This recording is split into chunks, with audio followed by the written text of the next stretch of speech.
Whereas accrual basis says we received all 1,500 the day we performed the revenue. Okay. And the reason we prefer accrual basis is because the day you perform the revenue is usually the day you assume most of the costs as well, right? You have your cost of your truck lease or rent that particular day if you're renting a truck for it. You have the cost of packing material, labor, you have the cost of your truck fuel, all these different costs associated in February. And if we want to be as accurate as we can from a revenue perspective, we need to say we have costs in February and we have revenue in February, and that's accrual basis.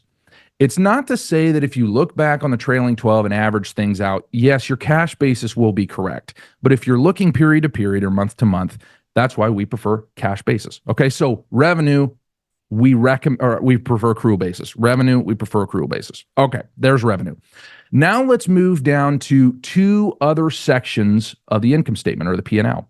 Those two sections are cost of goods sold and expenses or overhead expenses. You might hear me say overhead, expenses and overhead are relatively the same thing. Okay.